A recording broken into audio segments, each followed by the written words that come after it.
Hello बच्चों, कैसे हैं आप। मेरा नाम अभिषेक कानुड़िया है और आपका फिर से स्वागत है आपके अपने प्यारे से चैनल संदीप कोचिंग क्लासेस पर। बच्चों, आज हम क्या पढ़ने जा रहे हैं? Optical instrument. ऑप्टिकल इंस्ट्रूमेंट क्या होता है बच्चों? ऐसा इंस्ट्रूमेंट जो कि लाइट के कंसेप्ट पे काम करता है। किसके कंसेप्ट पर? लाइट के कंसेप्ट पे काम करता है। उनमें दो इंस्ट्रूमेंट हमें पढ़ने हैं, एक तो माइक्रोस्कोप और एक पढ़ना है टेलीस्कोप। माइक्रोस्कोप आज हम स्टार्ट करने जा रहे हैं। ये माइक्रोस्कोप क्या होता है बच्चों? कभी हम माइक्रोस्कोप का संधि विच्छेद करें, इसे दो पार्ट में तोड़ें तो यहां पर पता चलेगा माइक्रो और एक स्कोप। माइक्रो का मतलब होता है छोटी चीजों को देखने के लिए यूज होने वाला इंस्ट्रूमेंट। माइक्रो मतलब छोटी चीज। अब बच्चों बताएं, जो छोटी चीज है उन्हें हम क्या चाहते हैं? बड़ा देखना चाहते हैं, जिससे छोटी चीज जो है बड़ी दिखने लगे। उस इंस्ट्रूमेंट को हम क्या कहते हैं? माइक्रोस्कोप। तो डेफिनेशन क्या होगा? एक instrument which is used to see very small object bigger and clear. मान लीजिए आपको सेल को देखना है, सेल को, ह्यूमन सेल को या फिर किसी भी एनिमल सेल को देखना है, तो आप एनिमल सेल को देख तो सकते नहीं है नेकेड आई से, पर कभी आपको इसे बड़ा देखना है, उसके अंदर की चीज़ों को देखना है, तो आपको इंस्ट्रूमेंट लगेगा। उस इंस्ट्रूमेंट को हम क्या कहेंगे? माइक्रोस्कोप कहेंगे। जो छोटी चीज़ को क्या देखता है? बड़ा देखता है। अब माइक्रोस्कोप दो टाइप के होते हैं, simple microscope and second one is compound microscope. आज हम सिंपल माइक्रोस्कोप से स्टार्ट करेंगे, फिर कंपाउंड माइक्रोस्कोप पे चलेंगे। पहले हम ये समझने की कोशिश करेंगे कि सिंपल माइक्रोस्कोप होता क्या है, इसकी क्या कमियां हैं और इसकी कमी के कारण कंपाउंड माइक्रोस्कोप क्यों आता है। तो पहले हम सिंपल माइक्रोस्कोप से शुरू करते हैं, इसके यूजेस देखते हैं, सब कुछ देखते हैं। चलिए, तो बच्चों सबसे पहला नाम जो आ रहा है वो आ रहा है सिंपल माइक्रोस्कोप। तो आपको बता दूं, सिंपल माइक्रोस्कोप जो होता है उसके अंदर एक ही कॉन्वेक्स लेंस यूज होता है। तो it is a convex lens. एक कॉन्वेक्स लेंस होता है फिटेड इन सर्कुलर फ्रेम। बच्चों, ये जो होता है कॉन्वेक्स लेंस होता है और किसके अंदर बंधा होता है? सर्कुलर फ्रेम में with handle.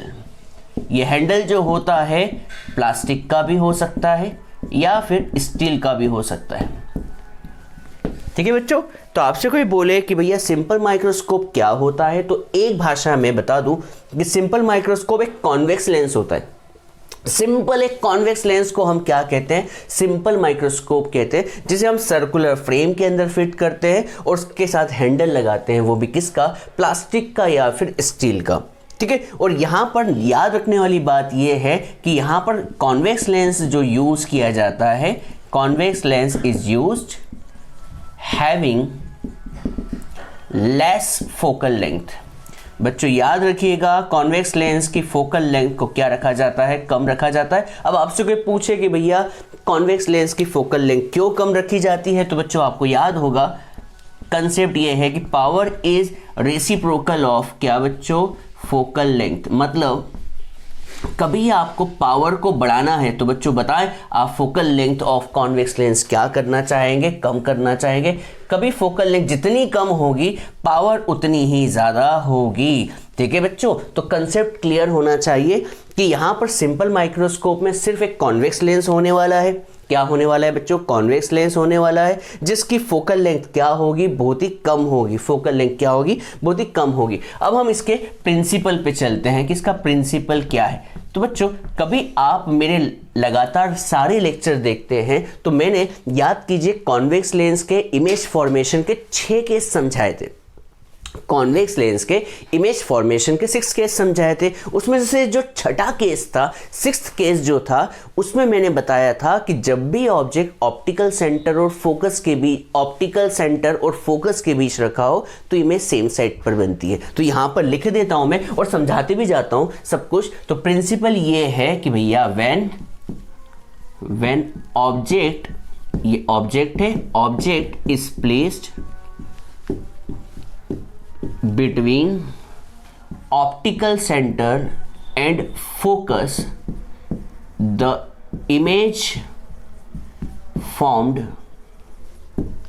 will be bigger, virtual and erect, and on the same side of object.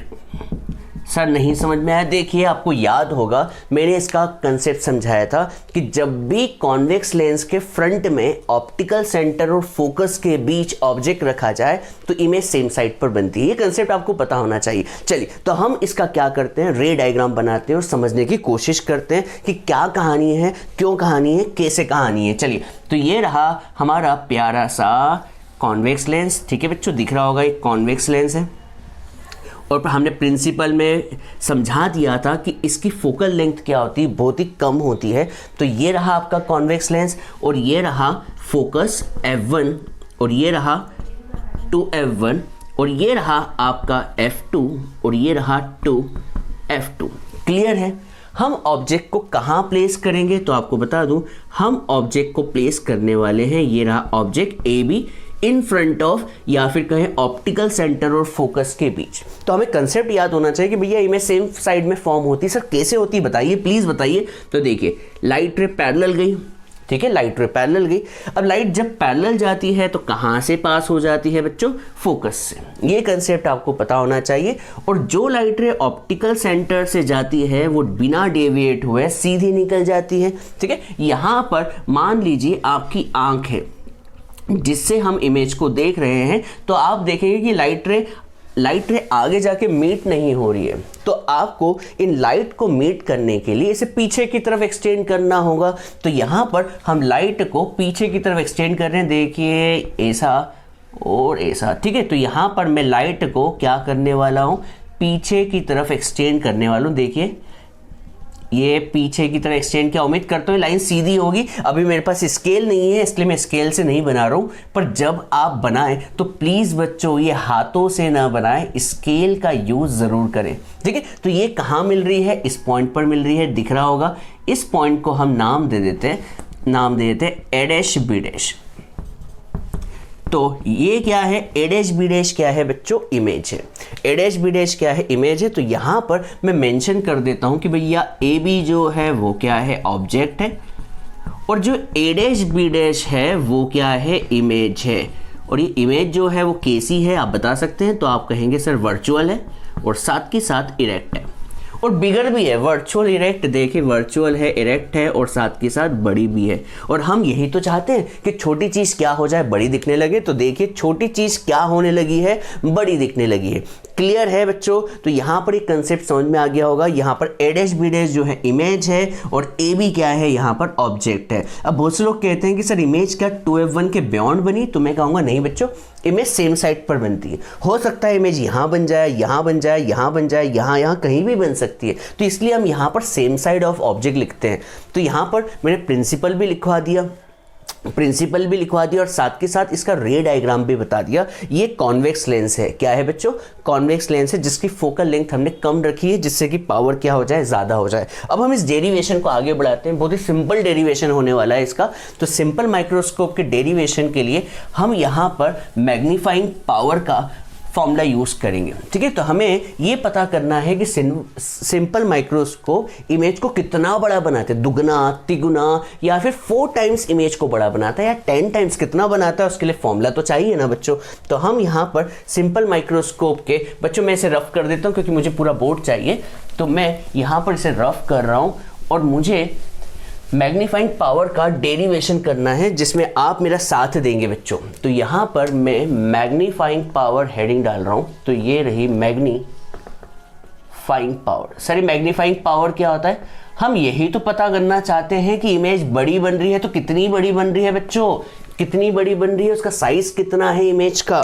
तो मैग्नीफाइंग पावर आखिर होता क्या है, तो यहाँ पर लिख देता हूँ visual angle of image, visual angle of image to the visual angle of object, to the visual angle of object। यहां पर एक लाइन आती है कि when object is placed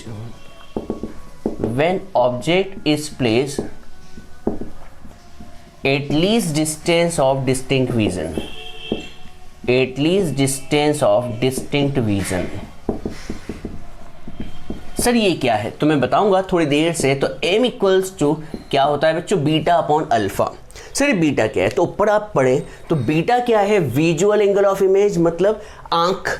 देखिए आप कभी माइक्रोस्कोप से देखते हैं, बच्चों बता दूं माइक्रोस्कोप क्या होता है, आप बचपन में इस कॉन्वेक्स लेंस या फिर मैग्नीफाइंग लेंस के साथ हमेशा बचपन में खेलते हुए दिखे, और कभी नहीं देखा तो आपको डिटेक्टिव लोग देखे होंगे।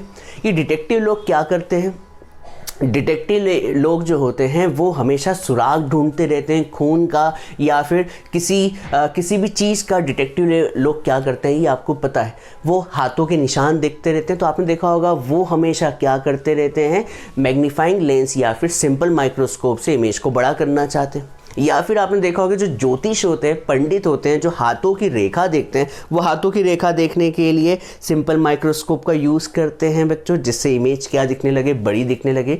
और बच्चों बहुत से कंपास बॉक्स जिसमें बच्चों के स्केल पेंसिल आती है, उसके अंदर मैग्नीफाइंग ग्लास भी आया करते थे, पता नहीं आज आते हैं या नहीं, पर मेरे टाइम आया करते थे।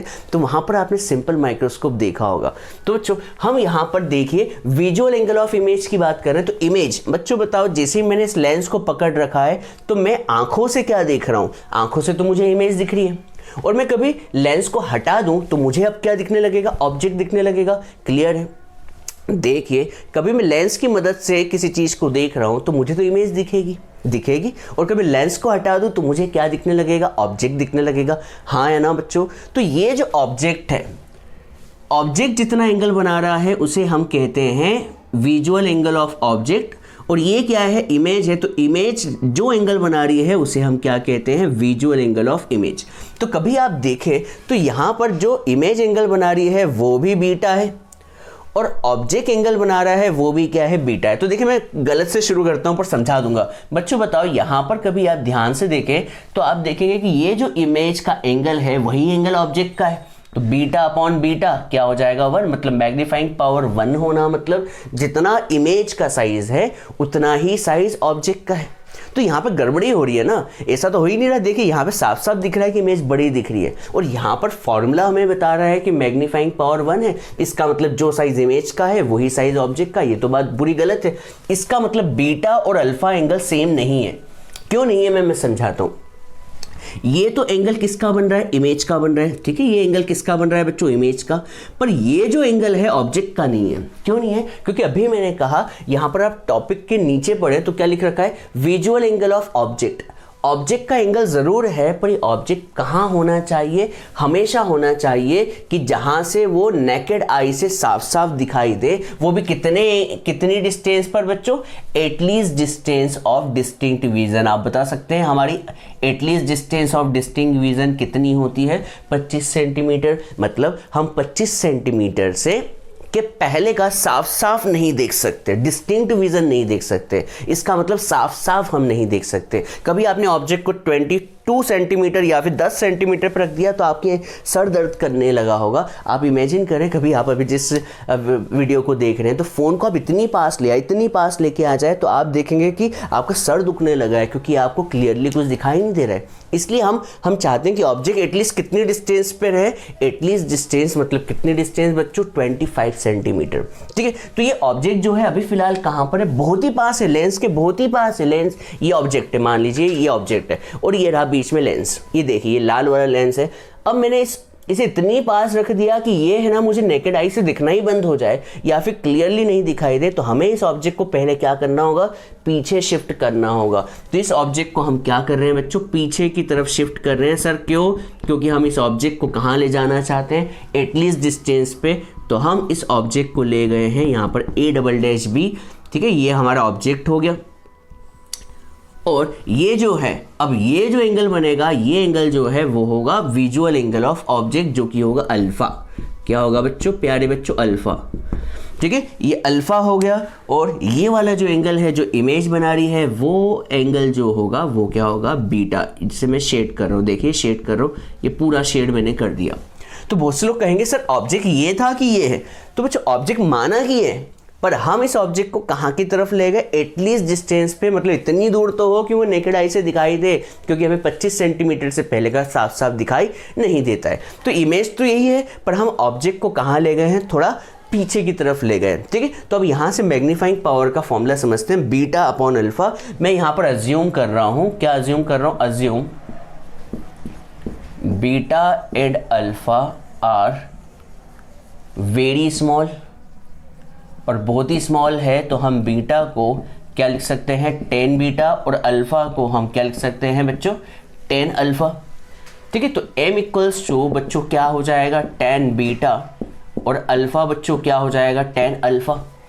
सही है। तो बच्चों 10 बीटा के लिए मैं ट्राइंगल यूज कर रहा हूं, कभी आप देखें तो इन ट्राइंगल ABO, आप कहेंगे सर ABO क्या है, तो आप कहेंगे कि सर ये बीटा एंगल जो है वो इसके साथ भी बना रहा है, किसके साथ, A'(B'(O) के साथ। देखिए A'(B'(O) के साथ भी बीटा ही बना रहे, और ABO ट्राइंगल भी कितना बना रहा है, बीटा एंगल। तो बच्चों बीटा एंगल दोनों ट्राइंगल के लिए, या चाहे तो ABO ट्राइंगल ले या फिर A'(B'(O) ले, तो बीटा ट्राइंगल में बीटा जो एंगल है वो मैं ABO ट्राइंगल के लिए ले रहा हूं। तो ABO ट्राइंगल में मैं 10 बीटा लेता हूं, तो बच्चों बताओ क्या होगा, परपेंडिकुलर अपॉन बेस। अब आप बताएं, परपेंडिकुलर होगा AB और बेस कितना होगा, BO। तो परपेंडिकुलर हो गया AB और बेस हो गया BO। अब मैं 10 अल्फा के लिए कौन सा ट्राइंगल लेना चाहूंगा, A'(B'(O), ठीक है। क्या आपको A'(B'(O) लाल वाला ट्राइंगल दिख रहा है, जैसे मैं शेड कर देता हूं लाल पेन से, देखिए लाल पेन से, ठीक है। तो यहां पर मैंने शेडिंग कर दी जिससे कि साफ साफ अब तो दिख रहा होगा सभी को बच्चों। तो ये अल्फा ट्राइंगल हो गया।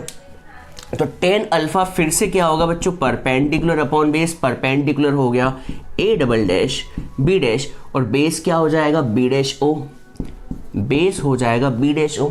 ये दोनों वैल्यू को मैं यहां पर पुट कर दूं तो m equals to 10 beta, 10 beta कितना है तो AB अपॉन में BO, और 10 अल्फा की बात करूं तो क्या हो जाएगा A'(B') और B'(O, ठीक है बच्चों। यहां तक समझ में आया।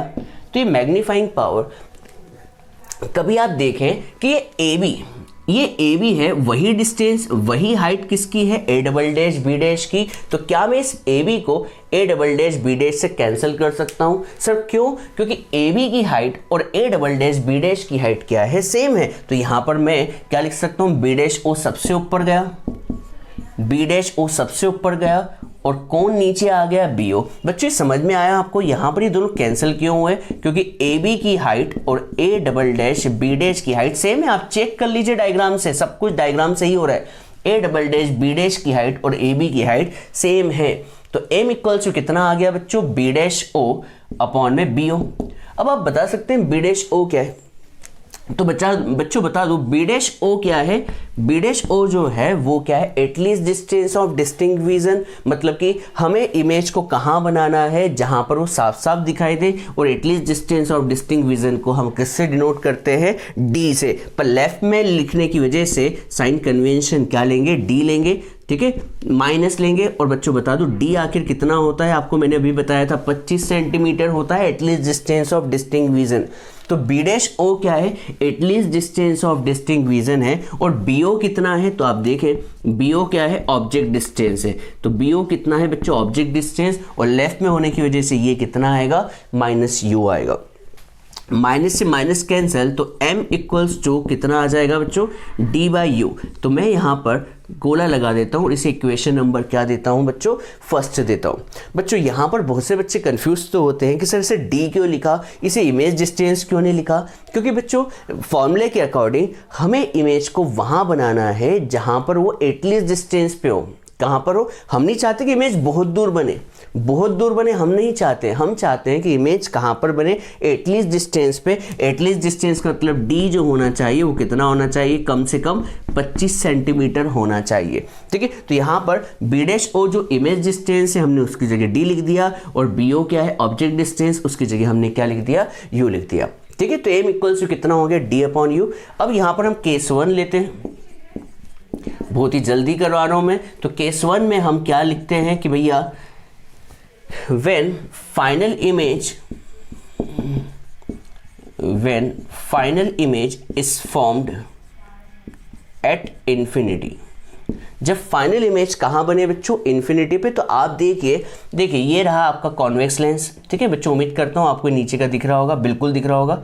तो यहाँ पर ऑप्टिकल सेंटर, ये रहा F1, ये रहा 2F1, ये रहा F2 और ये रहा 2F2। अब देखिए, अब आपने क्या बोला, जब फाइनल इमेज कहाँ बने, इन्फिनिटी पे। इन्फिनिटी पे कब बनेगी बच्चों, जब ऑब्जेक्ट कहाँ पर होगा, फोकस पे। याद कीजिए, जो लाइट रे पैरेलल जाती है फोकस से पास हो जाती है, और जो ऑप्टिकल सेंटर से जाती है बिना डेविएट हुए सीधी निकल जाती है। बच्चों कभी आप इसे पीछे की तरफ एक्सटेंड करें या फिर आगे की तरफ एक्सटेंड करें, ये लाइट रे नहीं मिलने वाली, इसलिए इमेज कहाँ फॉर्म होती है, इन्फिनिटी पे फॉर्म होती है। पर बच्चों बताओ, इन्फिनिटी पे फॉर्म कब हुई, जब ऑब्जेक्ट को आपने कहाँ रखा, फोकस पे। मतलब ये जो ऑब्जेक्ट की डिस्टेंस है वो किसके इक्वल होनी चाहिए, फोकल लेंथ के। ऑब्जेक्ट कहाँ पर रखा हुआ है बच्चों, फोकस पे, तो ऑब्जेक्ट की डिस्टेंस कितनी होगी, फोकल लेंथ। तो देयरफॉर u की जगह हम क्या लिख सकते हैं, f। तो देयरफॉर m का फॉर्मूला बोलो क्या है।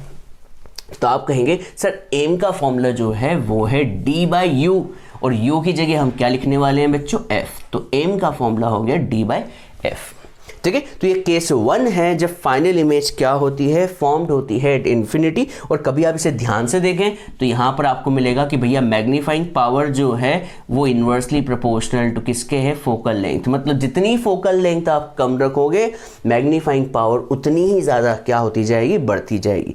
तो केस 1 आपको समझ में आया होगा। अब हम केस 2 लेते हैं, ठीक है। क्या ले रहे हैं बच्चों, केस 2 ले रहे हैं। तो आपने इसे नोट डाउन कर लिया होगा। मैं यहाँ इस जगह को हटा देता हूँ, ठीक है। तो ये वाली जगह को आपने नोट डाउन कर लिया होगा। तो अब मैं इस जगह को हटा रहा हूँ और यहाँ पर केस 2 लेके दिखा रहा हूँ। तो अब केस 2 लेते हैं। केस 2 जो है वो है when final image is formed at least distance of distinct vision। हम चाहते हैं, देखिए पहले केस में तो हमने बोल दिया कि भैया इमेज कहाँ बननी चाहिए, इन्फिनिटी पे। देखिए आप इमेज को इन्फिनिटी पे बनाना चाहते हैं। अब हमारी आंखें कहाँ से कहाँ तक देख सकती है, तो आप जानते होंगे हमारी आंखों के लिए नियर पॉइंट जो होता है 25 सेंटीमीटर होता है, और फार पॉइंट जो होता है वो इन्फिनिटी होता है, ये आपको पता होगा। तो बच्चों कभी हम ऑब्जेक्ट की बात करें तो इमेज जो है हमें 25 से लेकर कहाँ तक दिखाई देने वाली, इन्फिनिटी तक। हमने इन्फिनिटी वाला केस तो एक ले लिया। अब हम कौन सा केस लेंगे, एटलीस्ट डिस्टेंस। एक इनफाइनाइट ले लिया और एक क्या ले लेंगे, एटलीस्ट डिस्टेंस। और आप जानते हैं हमारा at least distance of distinct vision कितना होता है, कम से कम हम 25 सेंटीमीटर की डिस्टेंस के ऑब्जेक्ट को साफ साफ देख सकते हैं। तो यहाँ पर at least distance of distinct vision के लिए हम यहाँ पर लगा रहे हैं क्या, by lens formula. By lens formula, और लेंस फॉर्मूला क्या होता है बच्चों, 1/f equals to 1/v minus 1/u। कभी मैं यहाँ पर लेंस की बात करूँ तो यहाँ पर लेंस जो है वो कॉन्वेक्स लेंस है, तो focal length of convex lens हमेशा प्लस ही होती है।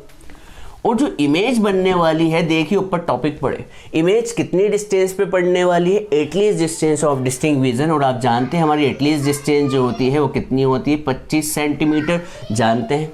तो यहाँ पर मैं यहाँ पर इमेज की डिस्टेंस कितनी लूँगा, माइनस का 25 है। माइनस क्यों, क्योंकि लेफ्ट में है इसलिए क्या लूँगा, -25। पर बच्चों हम कोई न्यूमेरिकल तो कर नहीं रहे, इसलिए हम यहाँ पर 25 ना लिखते हुए क्या लिख देते हैं, D लिख देते हैं। D for 25, D for at least distance of distinct vision. तो हम यहाँ D लिख देते हैं। न्यूमेरिकल में 25 लिखेंगे, पर अभी तो क्या लिखेंगे, D लिख देंगे। और बच्चों बताओ U क्या होता है, ऑब्जेक्ट डिस्टेंस। तो आप कहेंगे ऑब्जेक्ट भी लेफ्ट में है, तो यहाँ पर क्या आएगा, माइनस का U आएगा। क्लियर है। तो ये वैल्यू को ऊपर पुट करें तो therefore 1/f equals to 1/-d और माइनस का 1/u। कभी हम इसे सॉल्व करें तो माइनस का 1/d लेफ्ट में आया तो प्लस का 1/d, और माइनस माइनस कितना हो जाएगा, प्लस का 1/u। ठीक है, तो प्लस का कितना हो गया, 1/u। अब मेरे पास किसकी वैल्यू आ गई, 1/u की आ गई बच्चों। तो मैं यहाँ पर इस 1/u की वैल्यू को कहाँ पुट कर दूंगा, इस जगह कर सकता हूं बच्चों में। तो देयरफॉर बताओ मैग्निफिकेशन कितना आएगा, देखिएगा इसकी यहीं लिख देता हूं। तो m इक्वल्स टू कितना आने वाला है, d/u। ठीक है बच्चों, डी बाई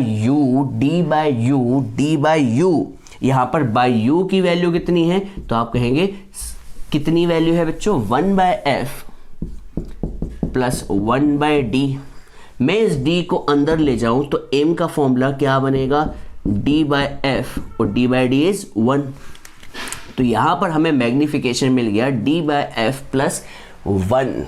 मतलब यहां पर भी देखें तो आपको क्या मिलेगा कि यहां पर magnifying power inversely proportional to focal length है, और यहां पर भी मैग्नीफाइंग पावर जो है इनवर्सली प्रोपोर्शनल टू क्या है बच्चों, फोकल लेंथ है।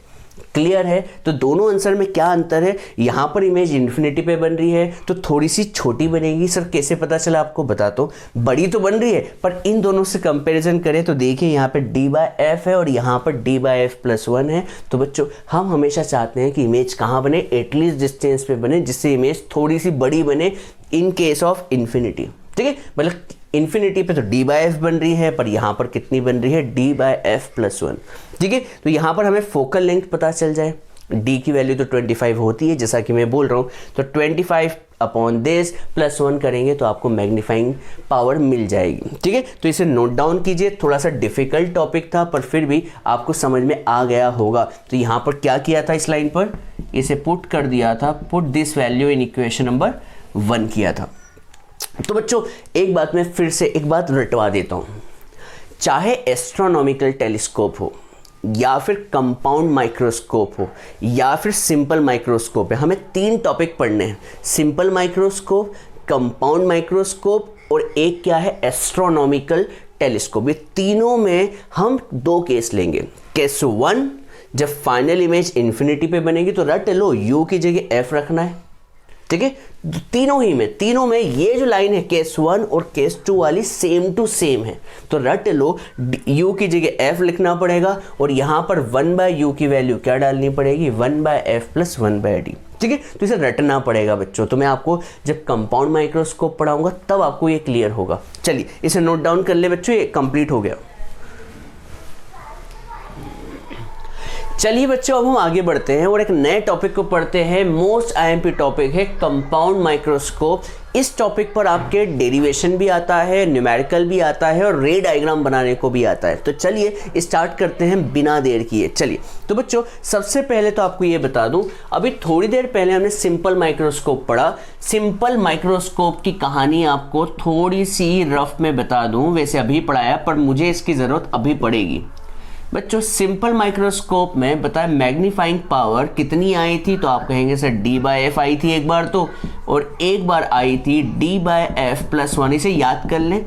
ये आंसर कब आया था सिंपल माइक्रोस्कोप में, जब object when final image is formed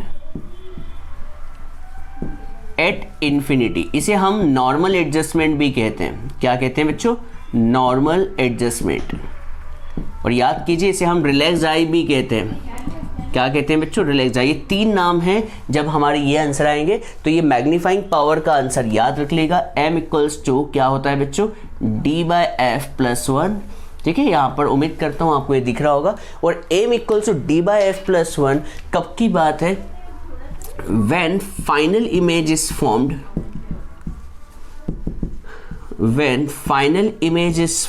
at least distance of distinct vision। और आपको याद होगा at least distance जो होता है वो क्या होता है, नॉर्मल क्या होता है बच्चों, ये होता है near point, formed at near point. हमारी आंखों का नियर पॉइंट क्या होता है बच्चों, 25 सेंटीमीटर। तो बच्चों ये बात भी याद होनी चाहिए। तो ये जो फॉर्मूला जो होगा वो किसके लिए होगा बच्चों, जब इमेज कहाँ बन रही है, नियर पॉइंट पर, इसकी जरूरत पड़ेगी। अब देखिए कहानी, पहले सिंपल माइक्रोस्कोप का तो अभी समझाया, अब शुरू करता हूँ कंपाउंड माइक्रोस्कोप। बच्चों कंपाउंड माइक्रोस्कोप ऐसा इंस्ट्रूमेंट होता है जो कि जिसके अंदर 2 लेंस यूज होते हैं। दो लेंस यूज होते हैं, दोनों की दोनों कॉन्वेक्स लेंस होते हैं। एक लेंस जो होता है ऑब्जेक्टिव लेंस होता है और दूसरा जो होता है आई लेंस होता है।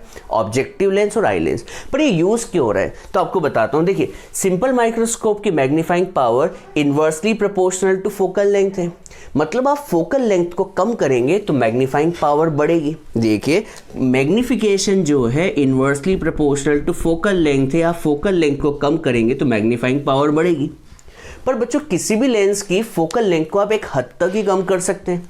फोकल लेंथ कम होगी तो मैग्नीफाइंग पावर बढ़ेगी, पर आप फोकल लेंथ को एक हद तक कम करेंगे तो मैग्नीफाइंग पावर भी एक हद तक ही बढ़ेगी। पर आपको मैग्नीफाइंग पावर और ज़्यादा चाहिए, तब आप क्या करेंगे? तब आपको एक लेंस नहीं, कितने लेंस यूज़ करने पड़ेंगे? 2 कॉन्वेक्स लेंस यूज़ करने पड़ेंगे। तो कंपाउंड माइक्रोस्कोप जो है 2 कॉन्वेक्स लेंस यूज़ करता है, जिसमें पहले का नाम होता है, बता देता हूं, यहां पर 2 कॉन्वेक्स लेंस यूज होंगे। पहला तो होगा ऑब्जेक्टिव लेंस, जिसे हम एलओ कहेंगे, और दूसरा जो होगा वो होगा आई लेंस। आई पीस लेंस कहते हैं इसे, आई पीस लेंस, जिसे हम कहेंगे एली। एलओ और एली, ठीक है। एल ओ लो ली, या फिर पीछे से एल ई एलो, ठीक है। एलो और एली क्या नाम होगा बच्चों? ऑब्जेक्टिव लेंस, और एक क्या होगा? Eye lens. तो यहां पर मैं रे डायग्राम बना रहा हूं, उससे क्लियर करता हूं। एग्जाम में वैसे भी कंपाउंड माइक्रोस्कोप में 2 चीज आती है। पहली चीज तो उसका रे डायग्राम बनाओ, और दूसरा आप इसके दोनों आंसर लिखो। जैसे हमने इसके 2 आंसर लिखे हैं, D/F और D/F+1, वैसे इसके भी 2 आंसर लिखने हैं हमें। तो देखिए क्या करेंगे। तो इसका मैं रे डायग्राम बनाने जा रहा हूं। तो बच्चों, इसके रे डायग्राम में आपको 2 लेंस नजर आ रहे होंगे। पहला लेंस जो है वो है ऑब्जेक्टिव लेंस एलओ, और दूसरा लेंस जो है वो है क्या बच्चों? आई लेंस एली, ठीक है। तो ये रहा आई लेंस एली, थोड़ा सा बड़ा बना हुआ है, ठीक है। आप देख रहे होंगे मैंने यहाँ पर दोनों लेंस को थोड़ा सा साइज में छोटा बड़ा बना रखा है, क्योंकि ये लेंस जो है ये इसका अपर्चर छोटा है, फोकल लेंथ भी कम है, और यहाँ पर इसका अपर्चर ज़्यादा है और फोकल लेंथ भी ज़्यादा है। तो आपको बता दूँ, यहाँ पर 2 लेंस लिए गए हैं। तो मैं एक काम करता हूँ, ये दोनों लेंस को बनाता हूँ। पहले लेंस का ऑप्टिकल सेंटर में O1 लिख देता हूँ। इस लेंस का ऑप्टिकल सेंटर क्या लिख देता हूँ? O2। इसकी फोकस को A4 लिख देता हूँ, और यहाँ पर 2A4, और यहाँ पर क्या लिख देता हूँ? A4 और क्या बच्चों? 2A4। ठीक है। ये तो हो गया किसकी बात? ऑप्टिकल ऑब्जेक्टिव लेंस की। अब किसकी बात चल रही है? आई लेंस की। तो मैं सारी चीज जो ई वाली लिखूंगा वो आई लेंस की है। तो एक काम करता हूं, आई लेंस की सारी चीज को ब्लू पेन से ही लिख देता हूं। तो O2 ऑप्टिकल सेंटर, ये एली, ये भी हो गया। इस लेंस को भी मैं किससे? ब्लू पेन से बना देता हूं। तो ये ब्लू पेन से बना देता हूं, जानबूझ के बड़ा बना के दिखा रहा हूं, जिससे कि आपको दिखाई दे कि ये बड़ा लेंस है इस लेंस के मुकाबले। ठीक है, आई लेंस हो गया। अब बच्चों यहां पर मैं क्या मेंशन कर रहा हूं? देखिए, ब्लू पेन से मेंशन कर रहा हूं। तो ये क्या हो गया? इस लेंस का फोकल लेंथ हो गई एफी, और ये क्या हो जाएगी? इसका फोकस हो जाएगा FE'। 2 फोकस होते हैं लेंस में, FE ले लिया और एक हो गया FE'। सही। तो देखिए यहाँ पर मैंने ब्लैक पेन से ऑब्जेक्टिव लेंस की सारी चीज लिखी है, और ब्लू पेन से किसकी लिखी हुई? आई लेंस की। चलिए, तो अब देखिए, कंपाउंड माइक्रोस्कोप मतलब माइक्रोस्कोप क्या होता है? जो छोटी चीज को बड़ा दिखाए, छोटी चीज को बड़ा दिखाए, छोटी चीज को क्या दिखाए? बड़ा दिखाए। गलत बोल रहा हूं क्या? जब ये छोटी चीज को बड़ा दिखाएगा तो हम ये चाहते हैं कि पहला लेंस भी क्या करे? छोटी चीज को बड़ा दिखाए, और जो एली लेंस है, आई लेंस है, वो भी इमेज को क्या करे? बड़ा दिखाए। तो जितना मैग्निफिकेशन इसने पैदा किया है, और ये भी क्या करेगा? उस मैग्निफाइड इमेज को और मैग्निफाइड कर देगा। तो यहां पर क्या होगा? मैग्निफिकेशन बढ़ जाएगा। सर कितना बढ़ेगा? मैग्निफिकेशन बढ़ेगा कितना? यहां पर ये भी इमेज को बड़ा कर रहा है, और ये भी क्या कर देगा? उस इमेज को और बड़ा कर देगा। तो देखिए क्या कर रहे हैं हम यहाँ पर। ऑब्जेक्ट को कहाँ रखें? तो आप कहेंगे सर ऑब्जेक्ट को एक काम करें, कहाँ रखते हैं? तो मैं रेड पेन से बनाता हूँ। देखिए, ऑब्जेक्ट को मैं यहाँ रख देता हूँ। ठीक है सर, यहाँ मत रखिए, सॉरी गलती होगी। यहाँ नहीं रखेंगे हम ऑब्जेक्ट को। हम ऑब्जेक्ट को ऐसी जगह रखेंगे जहाँ से इमेज बड़ी बन जाए। तो बच्चों, आपको एक केस याद होना चाहिए। जब ऑब्जेक्ट A4 और 2A4 के बीच रखा हो तो इमेज जो बनती है बियॉन्ड 2A4 बनती है। क्या आपको ये कहानी याद है? तो आप कहेंगे हाँ सर याद है पर इतने अच्छे से याद नहीं है। तो बच्चों याद नहीं है तो प्लीज़ थोड़ा सा इसे अच्छे से पढ़ें। जब ऑब्जेक्ट A4 और 2FO के बीच रखा हो तो इमेज जो बनती है वो रियल एंड इन्वर्टेड बिगर बनती है, रियल इन्वर्टेड और बिगर बनेगी, और साथ के साथ जो होगी वो 2FO के बियॉन्ड बनेगी। कैसे बनेगी तो देखिए, जो light ray parallel to principal axis गई फोकस से पास होगी, देखिए फोकस से पास हो रही है, और जो लाइट रे ऑप्टिकल सेंटर से जा रही है बिना डेविएट हुए सीधी निकल जाएगी। तो बच्चों देखिए मैंने क्या कंपाउंड माइक्रोस्कोप ने क्या किया, छोटे ऑब्जेक्ट को उसकी इमेज क्या कर दी, देखिए बड़ी बना दी। तो देखिए इसने मैग्निफिकेशन बहुत बड़ा प्रोड्यूस किया, और ये लेंस क्या करेगा, इमेज को और बड़ा बना देगा। सर कैसे बनाएगा, तो देखिए आपको याद होगा हम इस लेंस को एडजस्ट करेंगे, तब तक एडजस्ट करेंगे जब तक कि ये जो, देखिए फिर से समझाता हूँ, ये तो आपका ऑब्जेक्ट हो गया। मैं यहाँ पे लिख देता हूँ कि ए बी यहाँ पर कौन है, ए बी जो है वो है ऑब्जेक्ट है। कौन सा ऑब्जेक्ट है बच्चों, स्मॉल ऑब्जेक्ट है। और ए डैश बी डैश क्या है, तो ए डैश बी डैश जो है वो रियल एंड इन्वर्टेड इमेज है।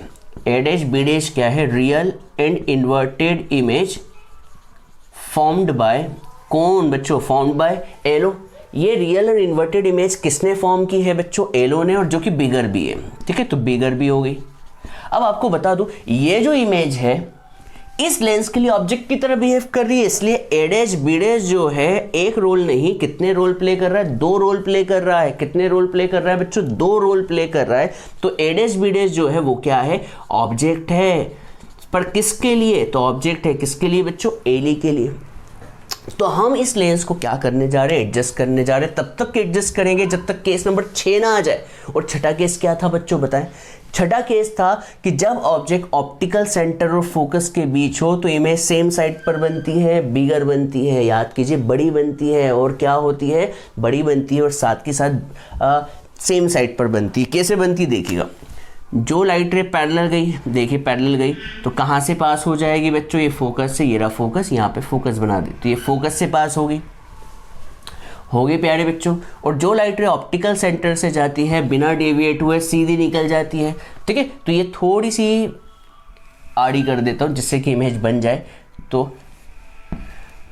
ठीक है, यहाँ पर आपकी आंखें रखी हुई है तो यहाँ पर लाइट रे तो मिलती हुई दिखाई नहीं दे रही है, तो क्या करना होगा, और मैंने यहाँ से गलत कर दिया बच्चे, एक मिनट रुकिएगा, थोड़ी सी गलती, यहाँ से लाइट रे यहाँ से पास करते हुए दिखाएगा, यहाँ से। ठीक है बच्चों, तो यहाँ से लाइट रे निकली, इन लाइट रे को हम क्या करेंगे, पीछे की तरफ एक्सटेंड करेंगे। तो देखिए मैं इस लाइट रे को क्या कर रहा हूँ, पीछे की तरफ एक्सटेंड कर रहा हूँ। ये रही पीछे की तरफ एक्सटेंशन, दिख रहा है बच्चों पीछे की तरफ एक्सटेंशन, और इसे भी पीछे की तरफ एक्सटेंड कर रहा हूँ।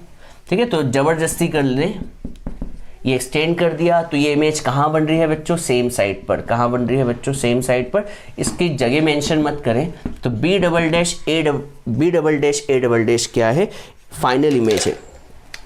तो A double dash B double dash क्या है बच्चों, final image formed by eye lens. ये फाइनल इमेज किसने फॉर्म की है बच्चों, आई लेंस ने फॉर्म की है।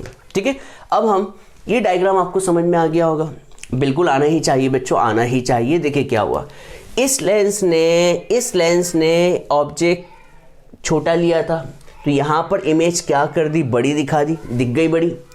अब इस लेंस ने क्या किया, इस इमेज को और बड़ा बना दिया। तो देखिए मैग्निफिकेशन क्या हो गया, और बढ़ गया। जबकि हम सिंपल माइक्रोस्कोप में मैग्निफिकेशन एक बार ही कर पा रहे थे, यहाँ पे मैग्निफिकेशन आपने 2 बार कर दिया, तो यहाँ पर मैग्नीफाइंग पावर क्या हो जाएगी, बढ़ जाएगी। चलिए तो हम यहाँ पर किसका डेरिवेशन करते हैं, मैग्नीफाइंग पावर का।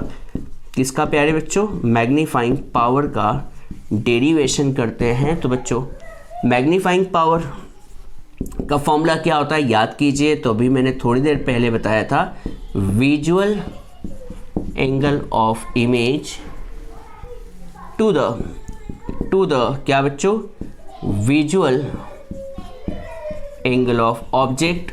याद कीजिए, तो यहाँ पर m कितना होगा, तो m होगा बीटा अपॉन अल्फा। एम कितना होगा बच्चों, बीटा अपॉन अल्फा। बच्चों बताओ बीटा क्या है, तो आप कहेंगे बीटा जो होता है sir visual angle of image है। तो मैं ब्लू पेन से मेंशन कर दूं, ये रही इमेज, तो इमेज का एंगल जो होगा, जिसे मैं शेड कर देता हूं, ये एंगल जो होगा इमेज का एंगल। और ये क्या है, ऑब्जेक्ट, तो ये वाला एंगल जो होगा जिसे मैं शेड कर रहा हूँ, तो ये वाला एंगल जो होगा वो क्या होगा, ऑब्जेक्ट का एंगल अल्फा। और अब यहाँ पर हमेशा वही काम करते हैं क्या, कि beta and alpha are very small, तो देयरफॉर बीटा को आप लिख सकते हैं, क्या लिख सकते हैं बच्चों, tan बीटा, और अल्फा को आप क्या लिख सकते हैं बच्चों, tan अल्फा लिख सकते हैं। तो यहाँ पर m इक्वल्स टू क्या हो जाएगा बच्चों, tan बीटा अपॉन में क्या प्यारे बच्चों, tan अल्फा। मैं tan बीटा के लिए कौन सा ट्राइंगल यूज करने वाला हूँ, ये वाला दिख रहा होगा बच्चों, tan अल्फा के लिए। तो मैं tan अल्फा के लिए कौन सा यूज करूंगा, ये वाला, तो tan अल्फा के लिए यूज कर लेता हूं। बताओ, tan अल्फा के लिए परपेंडिकुलर ए बी होगा और बेस क्या होगा, B/1। तो tan अल्फा के लिए परपेंडिकुलर होगा ए बी और बेस होगा B/1। आप चाहें तो अलग से लिख के बता दीजिए बच्चों कि इन ट्राइंगल ABO, तो चाहें तो आप लिख दें, देखिए मैं लिख ही देता हूं। तो इन ट्राइंगल ABO बच्चों बताओ tan बीटा क्या होगा, परपेंडिकुलर अपॉन बेस, परपेंडिकुलर है AB और बेस कितना है, B/1। अब बच्चों यहाँ पर अगली चीज आती है कि भैया मुझे, सॉरी tan अल्फा था ये, tan अल्फा। अब मैं क्या लिखता हूँ, tan बीटा। बच्चों tan अल्फा जो था, देखिए एक मिनट बच्चों, tan अल्फा जो था वो ये ट्राइंगल था AB अपॉन में B/1 है, B/1, ठीक है, तो B/1। अब कभी मुझे tan बीटा चाहिए, तो बच्चों बताओ tan बीटा के लिए मैं क्या करूं, तो आप कहेंगे सर tan बीटा के लिए एक काम करो, tan बीटा के लिए आप ये वाला बड़ा सा ट्राइंगल ले लो। कौन सा बच्चों, बड़ा सा ट्राइंगल, कौन सा, A'/B'/O2। क्या ले लो बच्चों, A'/B'/O2। तो A'/B'/O2, तो बच्चों बताओ tan बीटा क्या होगा, तो आप कहेंगे A'/B' और B'/O2। क्लियर है प्यारे बच्चों, मैंने क्या किया है बच्चों, ये बात समझ में आ गई होगी। एक काम करें आप, है ना, आपको ये पता होना चाहिए कि आप जो है ये वाला ट्राइंगल भी ले सकते हैं। कौन सा बच्चों, ये वाला ना लेते हुए आप ये वाला ट्राइंगल भी ले सकते हैं, क्योंकि एंगल तो इन दोनों में सेम ही है ना। तो मैं ये वाला ट्राइंगल ले लूं बच्चों, बताओ क्या आ जाएगा, तो A'/B'/O2, तो A'/B'/O2, तो देखिए परपेंडिकुलर क्या हो गया, A'/B' और क्या हो जाएगा, B'/O2। तो मैं वैल्यू इसमें डाल देता हूं, बोलो क्या होगी। तो आप कहेंगे कि सर ये वैल्यू जो होगी वो होगी A'/B' अपॉन में B'/O2। सही है प्यारे बच्चों, कोई दिक्कत हो तो बताएं।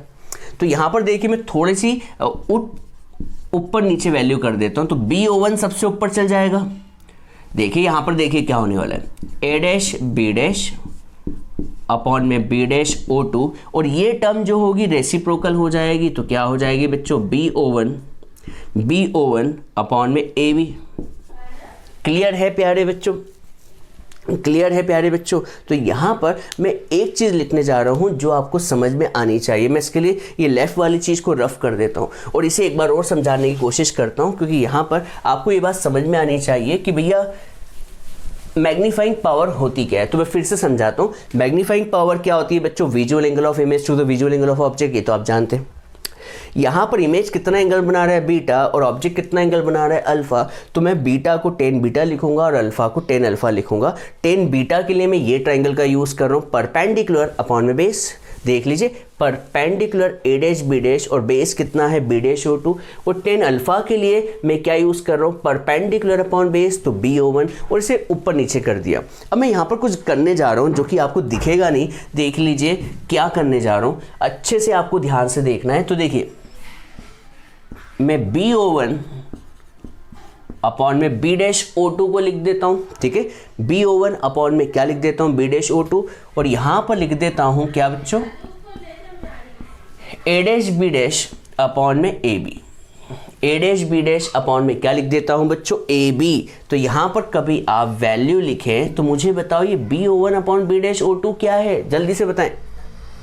तो आप कहेंगे सर B/O1 कहाँ है, ये रहा B/O1, ये B/O1 है प्यारे बच्चों, क्लियर है। और ये रहा B'/O2, ये रहा प्यारे बच्चों B-O2। हमने कहा था कि भैया ऑब्जेक्ट जो होना चाहिए वो एटलीस्ट डिस्टेंस पे होना चाहिए, तो मैंने BO1 की जगह क्या लिख दिया, माइनस का D लिख दिया। और B-O2 क्या है, तो B-O2 जो है ऑब्जेक्ट डिस्टेंस है फॉर आई लेंस, तो मैंने यहाँ लिख दिया लेफ्ट में होने की वजह से माइनस UE। अब आप देखेंगे कि ये क्या है, तो A' अपॉन में AB आखिर है क्या, तो A' अपॉन में AB जो है वो magnifying power produce by objective lens है। देख लीजिए बच्चों, मैग्नीफाइंग पावर होती क्या है, height of image to the height of object, height of image to the height of object, height of image to the height of object. याद कीजिए। तो बच्चों मैं इस एमओ को क्या लिख सकता हूँ, माइनस से माइनस कैंसल, तो D अपॉन में UE। और मैग्नीफाइंग पावर का फॉर्मूला क्या होता है प्यारे बच्चों, मैग्नीफाइंग पावर का फॉर्मूला होता है क्या बच्चों, याद कीजिए। मैग्नीफाइंग पावर का फॉर्मूले दो होते थे, HI अपॉन में HO equals to V upon में U। याद कीजिए।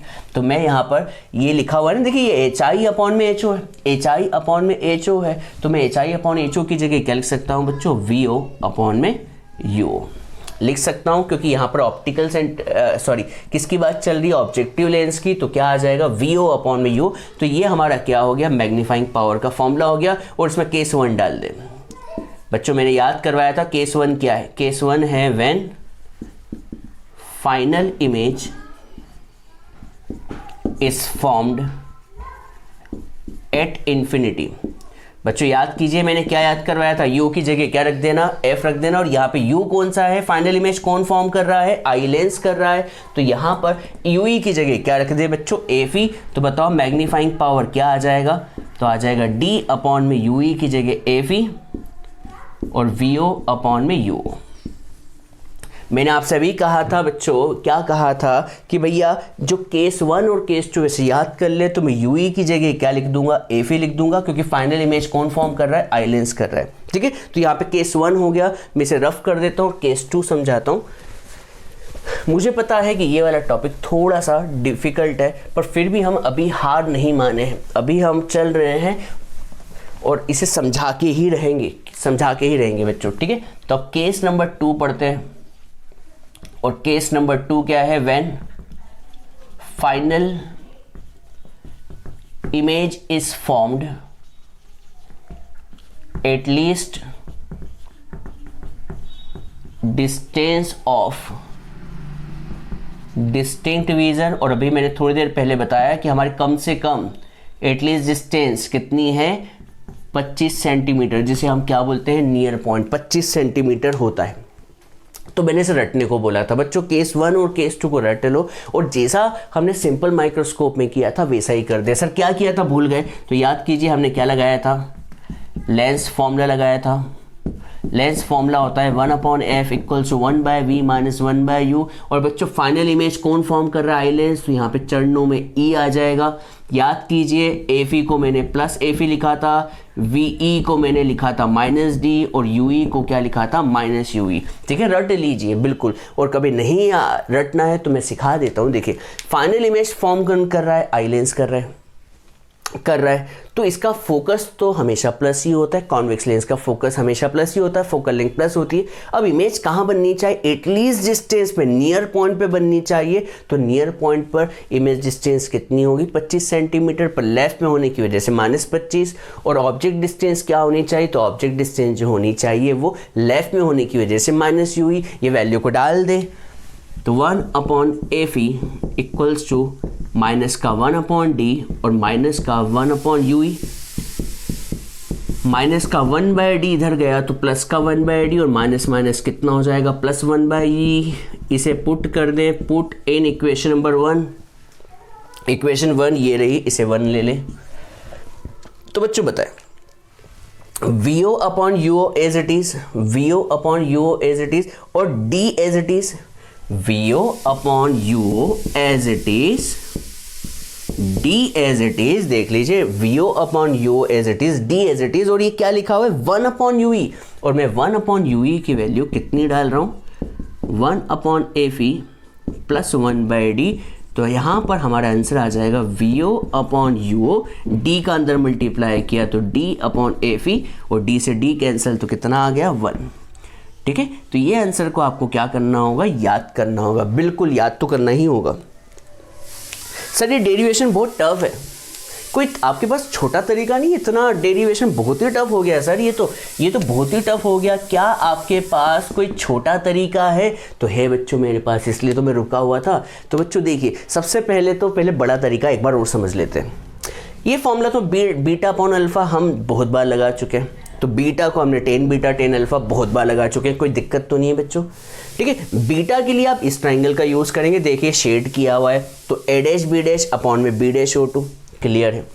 टेन अल्फा के लिए इस ट्राइंगल का यूज़ करेंगे ए बी अपॉन में B O one, A B upon में बी ओ वन, ये भी कोई दिक्कत नहीं है। इसे मैं ऊपर ले गया, इसमें भी कोई दिक्कत नहीं होनी चाहिए। इसे रीअरेंज किया तो बी ओ वन अपॉन में बी डैश ओ टू लिखा और ए डैश बी डैश अपॉन में ए बी लिखा। अब बच्चों बताओ बी ओ वन क्या है, तो आपको बता दूं बी ओ वन जो है वो क्या है, ऑब्जेक्ट डिस्टेंस है, माना ऑब्जेक्ट डिस्टेंस है यूओ है, पर हम चाहते हैं कि ऑब्जेक्ट जो है कहां पर रहे, at least distance of distinct vision, मतलब कम से कम 25 सेंटीमीटर की दूरी पर हो। तो हम इस BO1 को क्या लिख देंगे, -d, और B डैश O2 को क्या लिख देंगे बच्चों, B डैश O2 को क्या लिख देंगे हम यहाँ पर -UE, और ये A dash B dash upon में AB क्या है, तो आप कहेंगे सर ये तो हाइट ऑफ इमेज है और ये क्या है, हाइट ऑफ ऑब्जेक्ट है, और height of image to the height of object आखिर होता क्या है, मैग्नीफाइंग पावर, और ये किसकी बात चल रही है, ऑब्जेक्टिव लेंस की, इसलिए एमओ क्या होगा, magnifying produce by objective lens. और हमें पता है बच्चों formula HI upon HO equals to VO upon UO होता है। ठीक है, कभी हम ऑब्जेक्टिव लेंस की बात कर रहे हैं तो सारी चीज़ O में आएगी, तो हम इस A dash B dash upon AB की जगह VO अपॉन में UO लिख सकते हैं, क्लियर है। अब यहाँ पर केस 1 केस 2 तो मैंने कहा था रट लो प्यारे बच्चों, UE की जगह FE लिख दे। सर क्यों लिख दे, क्योंकि फाइनल इमेज कौन फॉर्म कर रहा है बच्चों, आई लेंस कर रहा है, तो UE की जगह FE, तो यहाँ पे UE की जगह FE। और मैंने पिछली बार भी याद करने को कहा था कि 1/UE की वैल्यू पिछली बार भी डाली थी, इस बार भी डाल दे, तो 1/UE की वैल्यू यहाँ डाल दे, तो ये आ गई। ठीक है प्यारे बच्चों, अब यहाँ पर ये पहला तरीका हो गया। अब मैं दूसरा तरीका बताता हूँ, शायद से आपको वो ज़्यादा अच्छा लगे, पर बच्चों बहुत सी जगह वो तरीका एग्जाम में नंबर नहीं दे पाता है, तो मैं आपको फिर भी समझा ज़रूर देता हूँ। तो यहाँ पर मैं अल्टरनेट तरीका समझाने जा रहा हूँ, ठीक है, तो यहाँ पे अल्टरनेट तरीका भी समझा देता हूँ। अल्टरनेट तरीका शायद से आपको पसंद आ जाए, शायद से पसंद आए, शायद से। तो बच्चों एक तरीका और है, तो यहाँ पर मैं अल्टरनेट तरीका, ठीक है, अल्टरनेट तरीका, तो यहाँ पर एक और तरीका बता रहा हूँ। देखिए सीधी सी बात है, हम यहाँ पर क्या पढ़ने जा रहे हैं, magnifying power of compound microscope. ठीक है बच्चों, हम मैग्नीफाइंग पावर पढ़ने जा रहे हैं किसकी, कंपाउंड माइक्रोस्कोप की। और अभी बताया नाम कंपाउंड है, तो कंपाउंड माइक्रोस्कोप कर क्या रहा होगा, दो लेंस का यूज कर रहा होगा, पहला लेंस और दूसरा लेंस। तो यहाँ पर पहला लेंस कुछ ना कुछ मैग्निफिकेशन प्रोड्यूस कर रहा होगा, हाँ है ना, और साथ के साथ दूसरा लेंस भी क्या कर रहा होगा, मैग्निफिकेशन प्रोड्यूस कर रहा होगा, बोलो हाँ है ना। तो यहाँ पर एमओ क्या है, magnification produce by objective lens, और ये क्या है, मैग्निफिकेशन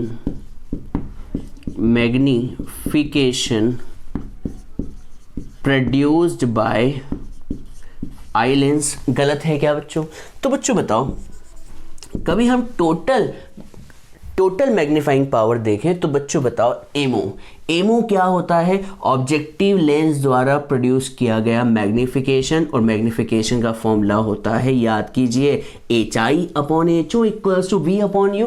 याद कीजिए, ऑब्जेक्टिव लेंस की बात करें तो यहाँ पर फॉर्मूला हमने पिछली क्लासेस में पढ़ रखा है, मैग्निफिकेशन होता है HI upon HO, height of image to the height of object, या फिर कहें image distance to the object distance, V upon में U। और ये कौन है, एमी क्या है, आई लेंस द्वारा प्रोड्यूस किया गया मैग्निफिकेशन। और याद कीजिए, आई लेंस द्वारा प्रोड्यूस किया गया मैग्निफिकेशन ये किसकी याद दिलाता है, तो आप कहेंगे सर ये तो सिंपल माइक्रोस्कोप की कहानी है। याद कीजिए, कहानी किसकी है बच्चों, सिंपल माइक्रोस्कोप। और सिंपल माइक्रोस्कोप का मैग्निफिकेशन कितना होता है, याद कीजिए D अपॉन में U। याद कीजिए D अपॉन में U, तो डायरेक्ट याद कर सकते हैं आप, इसे डायरेक्ट याद कर सकते हैं। सर ये कैसे आए फिर से बताएं। ये तो कौन है, ऑब्जेक्टिव लेंस। तो ऑब्जेक्टिव लेंस का मैग्निफिकेशन होता है HI/HO, या फिर कहें बच्चों ये क्या होता है बच्चों, मैग्निफिकेशन होता है height of image to the height of object equals to image distance upon में ऑब्जेक्ट डिस्टेंस। सही है। और ये एमी क्या है, तो एमी जो है सिंपल माइक्रोस्कोप द्वारा प्रोड्यूस किया गया मैग्निफिकेशन, और सिंपल माइक्रोस्कोप थोड़ी देर पहले ही पढ़ा है, कितना होता है उसका मैग्निफिकेशन D/UE। और कभी हम केस 1 लें, कौन सा, जब इमेज इन्फिनिटी पे बन रही है, तो मैंने कहा था UE की जगह क्या लिख दिया बच्चों, FE। तो M कितना हो जाएगा, VO/UO, और UE की जगह FE। और केस 2 में याद कीजिए, मैंने कहा था भैया जब इमेज कहाँ बन रही हो, नियर पॉइंट पर बन रही हो, तो मैग्निफिकेशन जो होता है VO/UO। और याद कीजिए सिंपल माइक्रोस्कोप में मैंने कहा था कि D/F आता है कब, जब इमेज इन्फिनिटी पे बन रही है और नियर पॉइंट पे बन रही हो, तो आता है D/F+1 आता है। तो यहाँ पर दो आंसर दोनों की दोनों आपको समझ में आ गए होंगे। ठीक है। तो बच्चों कभी आप CBSE के स्टूडेंट हो तो आपके लिए इतना ही काफ़ी है, एग्ज़ाम में आपको इतना ही लिखना होगा। और कभी आप state board, MP board, UP board या फिर गुजरात बोर्ड के हो, किसी भी बोर्ड के हो, तो हो सकता है ये डेरिवेशन ज़्यादा नंबर का है, और ज़्यादा नंबर में आपको फिर पूरा डेरिवेशन करके दिखाना होता है। कभी आप CBSE बोर्ड के हैं तो इतना काफ़ी, इतना लिखा हुआ काफ़ी है, आपको सिर्फ फॉर्मूले की ज़रूरत होती है, जो कि आप इतना लिखेंगे और CBSE वालों का काम ख़त्म हो जाएगा। ठीक है। तो नोट डाउन करें बच्चों जल्दी से।